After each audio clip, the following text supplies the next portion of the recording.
क्योंकि परमेश्वर ने जगत से ऐसा प्रेम रखा कि उसने अपने इकलौते पुत्र दे दिया, ताकि जो कोई उस पर विश्वास करे वह नष्ट न हो परंतु अनंत जीवन पाए। यह वचन हमें परमेश्वर के प्रेम को दर्शा रहा है कि परमेश्वर ने जगत से ऐसा प्रेम रखा कि उसने अपने इकलौते पुत्र दे दिया, ताकि जो कोई उस पर विश्वास करे वह नष्ट न हो परंतु अनंत जीवन पाए। यह हमारा जो परमेश्वर है एक प्रेमी परमेश्वर है। यह केवल कुछ लोगों के लिए नहीं बल्कि पूरी दुनिया के मानव जाति के लिए, पीडीएफ में हुई पापों के लिए अपने आप को क्रूस पे दे दिया। वो परमेश्वर कितना महान है, वो हमसे कितना प्रेम करता है। आइए हम उसके प्रेम को देखें। क्या हम भी उस परमेश्वर के जैसा प्रेम करते हैं? हम भी एक दूसरे से प्रेम करते हैं। जो संसार से प्रेम करते हैं वह प्रेम एक झूठा प्रेम है। कोई उस परमेश्वर की जैसा प्रेम नहीं करता जो उसने अपने इकलौते पुत्र को हमारे लिए क्रूस पे दे दिया। वो कितना महान परमेश्वर है, वो प्रेमी परमेश्वर है जो हमसे कितना प्रेम करता है। ये हम जो संसार से प्रेम करते हैं, अपने बच्चों से, अपने माता पिता से, अपने पड़ोसी से, अपनी कलीसिया से प्रेम करते हैं, ये सब झूठा प्रेम। देखने में यही आता है कि प्रेम तो करते हैं लेकिन झूठा प्रेम है। कोई सच्चे मन से प्रेम नहीं करता जैसे परमेश्वर ने इस जगत से प्रेम किया। खाली वीडियो लोगी साउंड में नहीं। हम देखेंगे पहला यूहन्ना का 4 अध्याय का 20 वचन, जो कहता मैं परमेश्वर से प्रेम करते हैं और अपने भाई से बैर करता है तो वह परमेश्वर से प्रेम नहीं करता, क्योंकि वह अपने भाई को तो देखता है तो उससे प्रेम नहीं करता, और वो तो परमेश्वर को बिना देखे कैसे प्रेम करेगा। जब हम अपने भाई को देख के प्रेम नहीं करते हैं, परमेश्वर का वचन कहता है, तो हम परमेश्वर से कैसे प्रेम करते हैं?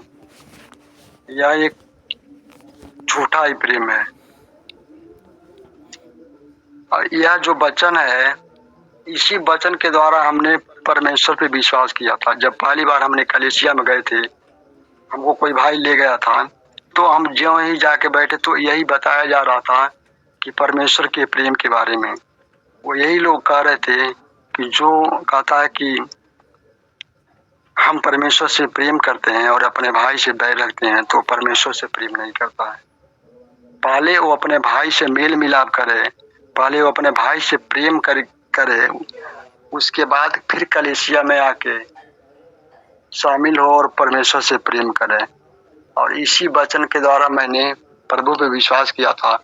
हमने देखा था कि जो हम पहले जिस मतलब जीवन जो पहले हमारा जो जीवन था, हम लोग यही देखते थे कि वहाँ पे कि केवल मतलब नदी में नहाने से, व्रत करने से, पूजा करने से हमारा उद्धार होगा, हमारा छुटकारा होगा। और हम यह जानते थे, लेकिन जब हम वहाँ पे गए तो ये वचन जब हम सोचे कि ये लोग कह रहे हैं कि पहले अपने भाई से प्रेम करके आओ, उसके बाद तुम परमेश्वर से प्रेम करना या कलीसिया में आना। इतना खरा बात कोई कलीसिया में नहीं कहता, लेकिन वहाँ पे ये बताया जा रहा था। हमारे दिल में ये बात घर कर गया और उसी दिन हमने पहली बार ही प्रभु पे मैंने भरोसा कर लिया, विश्वास कर लिया कि ये चीज जो हम वहाँ यहाँ पे मिल रहा है वो शायद इसमें नहीं है। परमेश्वर ने हमसे इतना प्रेम किया, यह है परमेश्वर का प्रेम। तो जो हम लोग प्रेम करते हैं ये सब झूठा प्रेम है। कलीसियाओं में भी मैं देखता हूँ बहुत जगह ऐसा भी होता है कि जो लोग प्रेम क्या करते हैं, जो अच्छे कपड़े पहने रहते हैं उनसे ज्यादा प्रेम लोग करते हैं। जो सुंदर होते हैं उनसे ज़्यादा प्रेम होता है, जो पैसा देने वाला ज़्यादा रहते हैं उनसे ज़्यादा प्रेम होता है, जो जो गरीब लोग हैं उनसे बहुत कम प्रेम किया जाता है, उनसे कोई प्रेम ही नहीं करता है। मैं भी तो इसका शिकार हुआ हूँ। हम भी जो गरीबों से जो प्रेम किए उसका शिकार हम भी लोग हुए। लोगों ने हमें तुच्छ जाना, हमने परमेश्वर को हम प्रेम की ओर बढ़ रहे हैं। हम सोचे हम भी परमेश्वर, कम से कम परमेश्वर के प्रेम की तरफ बढ़ना चाहते हैं और बढ़ भी रहे हैं, लेकिन कुछ लोगों को यह अच्छा नहीं लगा, उनके साथ हमारा जो प्रेम था। तो हमें प्रभु पे प्रेम करना चाहिए, जो जैसे परमेश्वर ने हमसे प्रेम किया। देखेंगे पहला कुरिन्थियों 13 अध्याय का वचन देखेंगे, यदि मैं मनुष्यों और स्वर्गदूतों की बोलियां बोलूं और प्रेम न रखूं तो मैं ठनठनाता हुआ पीतल और झंझनाती हुई झांझ हूं। अगर हम स्वर्गदूत की बोलियां बोले क्या करी बताओ, और प्रेम न रखें तो क्या है, मेरे लिए कुछ नहीं है। ठनठनाता हुआ पीतल और झंझनाती हुई झांझ है, यानी ये भी बेकार है अगर प्रेम नहीं है तो। यदि मैं भविष्यवाणी कर सकूं और सब भेदों और सब प्रकार के ज्ञान समझूं और मुझ में यहाँ तक पूरा विश्वास हो कि पहाड़ों को हटा दूं, परंतु प्रेम न रखूं तो कुछ भी नहीं है। बताइए, इतना बड़ी बात है। भविष्यवाणी कर सकूं और सब भेदों को बता सकूं और यह विश्वास हो कि पहाड़ को हटा दूं, इतना बड़े काम कर दूं और प्रेम नहीं तो ये भी हमारे लिए बेकार है। यदि मैं अपनी संपूर्ण संपत्ति कंगालों को खिला दूं या अपनी देह जलाने के लिए दे दूं और प्रेम न रखूं तो मुझे कुछ भी लाभ नहीं है। इस पर भी हमें कुछ लाभ नहीं रहता अगर हम प्रेम नहीं करते हैं तो। प्रेम क्या है? प्रेम धीरजवंत है, कृपालु है, प्रेम डाह नहीं करता, प्रेम अपनी बड़ाई नहीं करता और फूलता नहीं है, और वह अनृत्य पर नहीं चलता और न वह अपनी भलाई नहीं चाहता, झुंझलाता नहीं और बुरा नहीं मानता, कुकर्म से आनंदित नहीं होता परंतु सत्य से आनंदित होता है। वह सब बातें सह लेता और सब बातों की प्रीत करता है, सब बातों को आशा रखता है, वह सब बातों में धीरज धरता है। यह प्रेम कभी टलता नहीं। भविष्यवाणी हो तो समाप्त हो जाएगी, भाषाएं हो तो जाती रहेगी, ज्ञान हो तो मिट जाएगा और हमारा ज्ञान अधूरा है। अगर हम भविष्यवाणी करते हैं तो वो भी सब समाप्त हो जाएगा, लेकिन अगर प्रेम है तो कभी नहीं मिट सकता। ज्ञान है वो भी मिट जाएगा, सब कुछ समाप्त हो जाएगा, लेकिन प्रेम नहीं मिटेगा। तो हमें परमेश्वर, सब कुछ अगर हमारे पास हो, अगर प्रेम नहीं तो सब कुछ व्यर्थ है। इसलिए परमेश्वर जो हमसे प्रेम किया, ये प्रेम बहुत महान है। परमेश्वर ने जगत से ऐसा प्रेम रखा कि वो अपने इकलौते पुत्र दे दिया ताकि जो कोई उस पर विश्वास करे वह नष्ट न हो परंतु अनंत जीवन पाए। वो परमेश्वर जो हमसे प्रेम रखता है, उसने क्या किया, हमारे ही पापों के लिए अपने इकलौते पुत्र को क्रूस पे चढ़ा दिया। वो हमारे लिए क्या हो गया, वो पापी बन गया। हमारे पापों का बोझ वो खुद अपने ऊपर ले लिया ताकि क्या हो, हम नाश न हो, हम नष्ट न हो, क्या हो, हम अनंत जीवन पाएं। क्या कोई इतना प्रेम कर सकता है? परमेश्वर जितना प्रेम हमसे किया कोई नहीं कर सकता। केवल अब्राहम ने वो परमेश्वर से प्रेम किया था कि जिसने उसकी आज्ञाओं को माना था। हमें आज्ञाओं को मानना ही प्रेम है। अब्राहम ने परमेश्वर की आज्ञाओं को माना कि अपने पुत्र इसहाक को परमेश्वर के लिए बलि देने के लिए पर्वत ले गया था और परमेश्वर ने उससे परख के उसे छोड़ दिया। इतना सच्चा प्रेम केवल अब्राहम, इस बाइबल में केवल अब्राहम ही ने किया था उतना प्रेम जो से परमेश्वर ने किया था। तो हमारा प्रेमी परमेश्वर है, वो हमारे ही पापों के लिए, हमारे हर एक अधर्म के कामों के लिए वो परमेश्वर को क्रूस पे चढ़ाया गया। उसको जितने भी उसके शरीर में यातनाएं दिया गया, उसके हाथों में, पैरों में, उसके मुंह पे, उसके सर पे, वो जितना ही दुख सहा वह प्रभु, उतना ही हमें उस शांति मिली। उसके हाथों में कीलें ठोकी गई। हमारे जो हाथ गलत रास्ते पे जाते हैं, गलत काम करते हैं, हमारे जो पैर हैं गलत रास्ते पे जाते हैं, उसके लिए पैरों में कीलें ठोकी गई। उसके सर पे कांटों का ताज पहनाया गया कि हम राजा बने, हमारे राजा बनने की निशानी के लिए होकर पे कांटों का ताज पहने। उससे अपमानित किया गया, उसके मुंह पे थूका गया, तमाचा मारा गया। हमारे हर एक दर्द को वो खुद अपने ऊपर ले लिया। हमारे हर एक अधर्म के कामों को, हर एक पाप को अपने ऊपर ले लिया। वो पापी बन गया। अपने पाप के द्वारा वो हमें धर्मी किया। अपने जो उसने हमारा पाप ले लिया और अपना लहू बहाया, उसके लहू के द्वारा हम धर्मी ठहराए गए। वो परमेश्वर हमारा इतना महान परमेश्वर है कि हमारे लिए इतना सारा दुख सहा।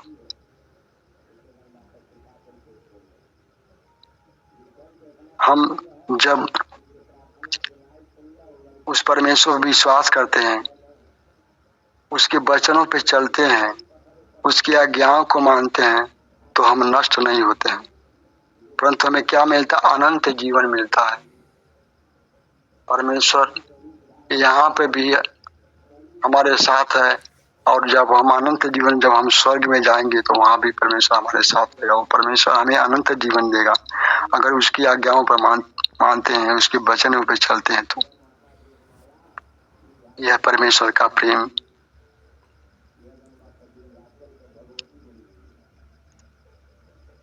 हम दूसरे वचन में देखेंगे, हालेलुया। परमेश्वर ने अपने पुत्र को जगत में इसलिए नहीं भेजा कि जगत पर दंड की आज्ञा दें, परंतु इसलिए कि जगत उसके द्वारा उद्धार पाए। परमेश्वर ने अपने पुत्र को जगत में इसलिए नहीं भेजा है कि उस पर दंड दिया जाए। परमेश्वर यहाँ पापियों को दंड देने के लिए नहीं आए थे, न उन्हें दंड देने के लिए आए थे, न उन्हें पापी ठहराने के लिए आए थे। परमेश्वर खुद पापी बन गए हमारे और आपके पापों के लिए।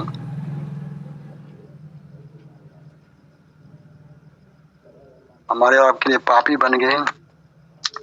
हमारे और आपके पापों को उन्हें ले लिए कि जगत उसके द्वारा उद्धार पाए। और परमेश्वर जगत के उद्धार के लिए यहाँ पे आए थे। उनके पापों, हम लोग इस संसार के, इस जगत के पापों को उठा लेने के लिए आए थे, न कि यहाँ पे दंड देने के लिए। हमारा प्रभु जो तक है, शांति का राजकुमार है, वो शांति देने के लिए आए थे। उनके हाथ में कोई भाला नहीं था, उनके हाथ में कोई धनुष नहीं था, उनके हाथ में तलवार नहीं थी। वो केवल शांति लेके आए थे। हमारे उद्धार के लिए आए थे, हमारे छुटकारे के लिए आए थे। वो पापियों को क्षमा करने के लिए आए थे, वो पापियों को दंड देने के लिए नहीं आए थे, परंतु इसलिए कि जगत उसके द्वारा उद्धार पाए। उस उद्धार के लिए आए थे। जिन्होंने उस पर विश्वास किया, जितनों उस पर भरोसा किया, उन्होंने परमेश्वर के उद्धार को पाया, उन्हें परमेश्वर का उद्धार चखा।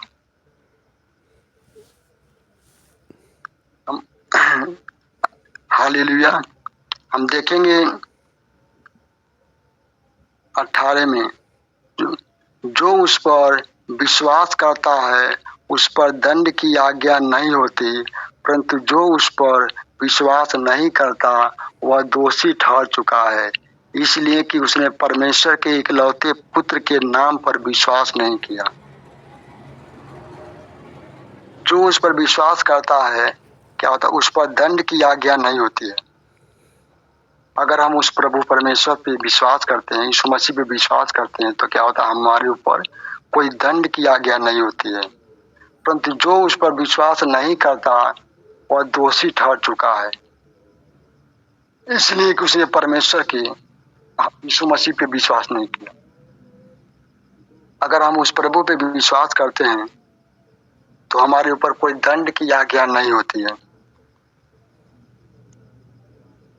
अगर हम विश्वासी हैं, केवल हम विश्वास करते हैं, अगर परमेश्वर के वचन के अनुसार नहीं चलते हैं, बार बार अगर हम गलतियां करते हैं, बार बार अगर हम पाप करते हैं, तो हम क्या करते हैं, हम प्रभु को हर बार जब पाप करते हैं, गलती करते हैं, तो हम हर बार प्रभु को क्रूस पे चढ़ाते हैं।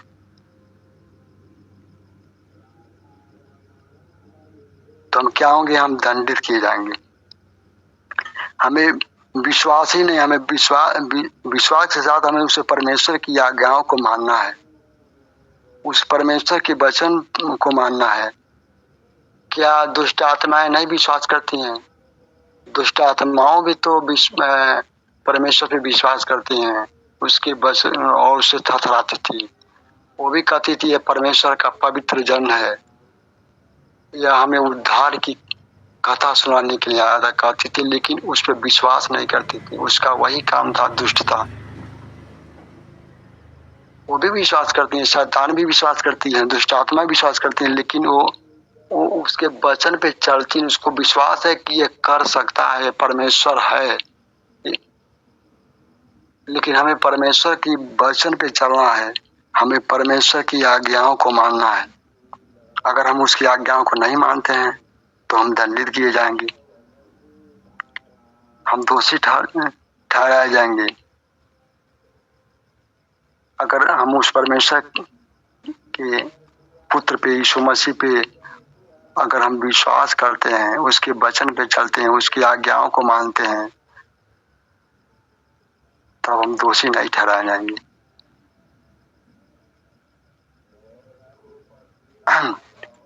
और वो प्रभु हमारा उद्धार करेगा, हमारा छुटकारा करने वाला परमेश्वर है। हम 19 वचन में देखेंगे, और दंड की आज्ञा का कारण यह है कि ज्योति जगत में आई और मनुष्यों ने अंधकार को ज्योति से अधिक प्रिय जाना, क्योंकि उनके काम बुरे थे। दंड का कारण यही है कि ज्योति जब जगत में आई और मनुष्य ने अंधकार को ज्योति से अधिक प्रिय जाना। जिनके काम बुरे थे, जो अंधकार में थे, उन्होंने क्या किया, ज्योति को नहीं अपनाया, वो केवल अंधकार के पीछे चले, क्योंकि वो बुरे काम थे। जो अंधकार में चलते हैं वो ज्योति के पास नहीं आना चाहते हैं, क्योंकि जो अंधकार जो है, अंधकार पे अगर ज्योति पड़ेगी तो क्या होगा, सब कुछ साफ साफ स्पष्ट दिखाई देने लगेगा, प्रकाश आ जाएगा। अगर कोई चोरी करता है, कोई हत्या करता है, कोई पाप करता है, अगर उस पर लाइट जलाया जाए, उस पर प्रकाश दिखाया जाए, तो क्या होगा, सबको स्पष्ट दिखाई दे देगा। जैसे अब्राहम ने पाप किया था और उसकी पत्नी ने पाप किया था, कि जो फल खाए थे लोग, तो क्या हो गया था, उनके अंदर भय हो गया था, वो पाप किए थे तो वो क्या हुए, परमेश्वर से छिप गए। उन्होंने पाप किया था, वो अंधकार में हो गए थे, वो परमेश्वर से छिप गए थे। परमेश्वर उन्हें बुला रहा था लेकिन सामने नहीं आ रहे थे। वैसे है, जब कोई पाप करता है तो क्या करता है, ज्योति से दूर भागता है, वो अंधकार की तरफ भागता है। वो नहीं चाहता कि कोई हमारे पाप को जाने, वो अपने पाप को छिपाता है।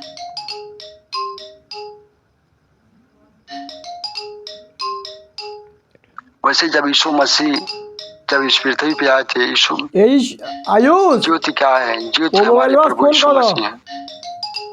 जब यीशु मसीह जीजा जब लगे फोन पृथ्वी पे करो आए तो व्हाट्सएप मनुष्य से, ने उनको नहीं नहीं तो अपनाया। ईमो से। वो अंधकार के पीछे भागे, वॉइस करो वही से, अंधकार की शक्तियों के पीछे अपने भागे। पापा लग गए। वीडियो बनता क्योंकि उनके काम क्या थे? बुरे थे, वो पापों में थे। वो जानते थे कि हाँ परमेश्वर ये हम तो ये उद्धार काम करता लगा है, पड़ेगा। मुर्दे को चंगा कर सकता करता है, अब मुर्दे काटे को जिंदा कोई करता है, बोलेगा। लंगड़े को ऐसा ही वही लंगड़े रोको को बस, ये चला करे सकता है, बतिया बारे बतिया सुनते हैं, सब ओके लोग चालू कर चंगे दिया होते था। हैं। फिर भी वो इनसे दूर रहते थे, जान के भी इनसे दूर रहते थे, क्योंकि वो शैतान की वंशज थे। उनके अंदर शैतानी शक्तियां थी, वो शैतान पे विश्वास करते थे, बात करा दो। परमेश्वर पे विश्वास नहीं करते थे। वो अंधकार में चलने वाले थे, इसलिए उन्होंने परमेश्वर को नहीं अपनाया। उन्हें ज्योति से अधिक प्रिय, उन्हें अंधकार को अधिक प्रिय जाना। उन्हें ज्योति के पास नहीं आए, क्योंकि उनके काम बुरे थे, वो बुरे लोग थे। जो बुराई में रहता है वो ज्योति के पास नहीं आता है।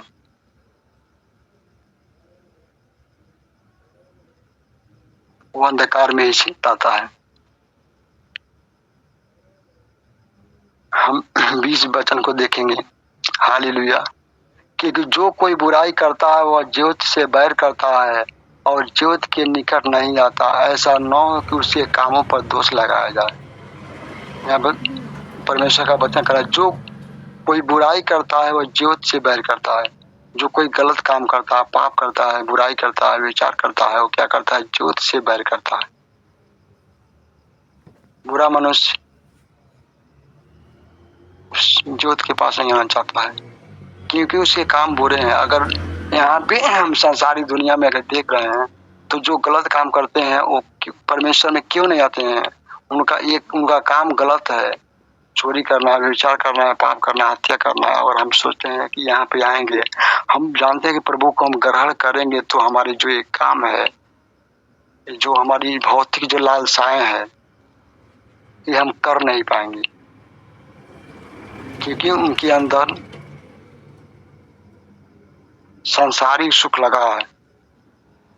वो परमेश्वर से दूर रहना चाहते हैं, अपनी लालसाओं में मरते हैं, अपनी अभिलाषाओं में मरे रहते हैं।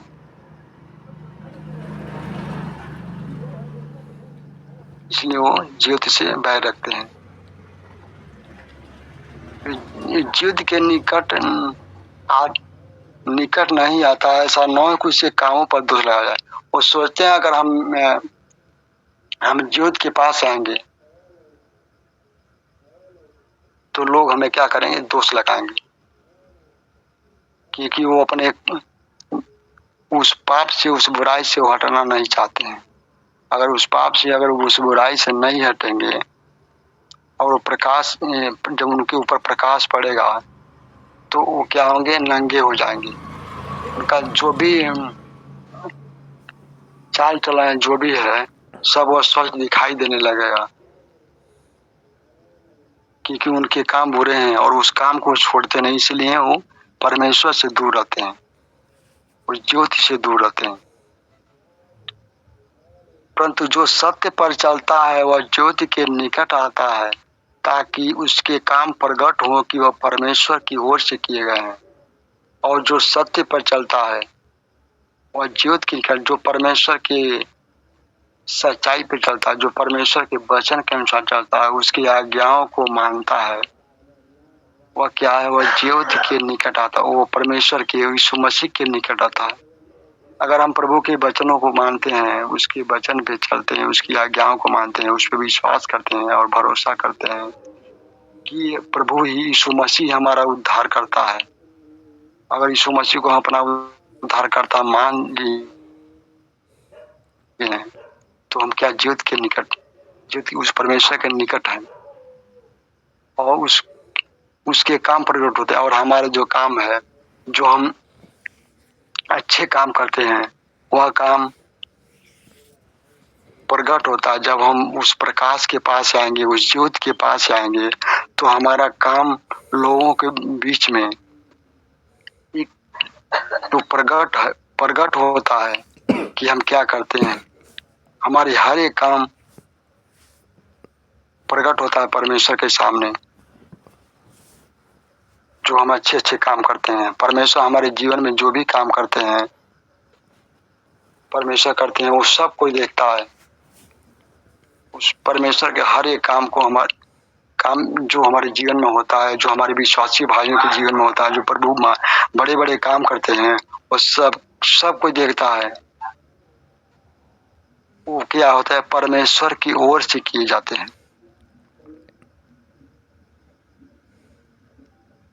परमेश्वर पे जो विश्वास करते हैं, जो भरोसा करते हैं, उन पे परमेश्वर उनके द्वारा बहुत से बड़े बड़े काम प्रभु करते हैं। ये हमारा परमेश्वर एक प्रेमी परमेश्वर है। हालेलुया। इस वचन के द्वारा हमें यही शिक्षा मिलता है कि हमें परमेश्वर से प्रेम करना चाहिए। हम परमेश्वर से दूर नहीं जा सकते, क्योंकि परमेश्वर ने जगत से इतना प्रेम किया, वो परमेश्वर हमसे इतना प्रेम किया है कि हमारे लिए सब कुछ दे दिया।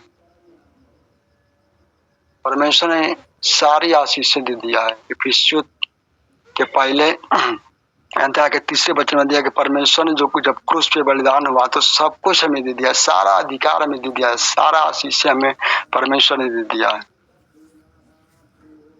वो जगत से वो हमसे इतना प्रेम किया, तो हमें भी परमेश्वर पे भरोसा करना चाहिए और प्रभु पे आज्ञाओं को मानना चाहिए, उसके वचन के अनुसार चलना चाहिए। अगर उसके आज्ञाओं को मानते हैं, उसके वचन पे चलते हैं, तो हम भी परमेश्वर से क्या करते हैं, प्रेम करते हैं। हमारा प्रेम झूठा ना हो। जिससे परमेश्वर ने प्रेम किया इस जगत से, वैसे हमको भी प्रेम करना चाहिए।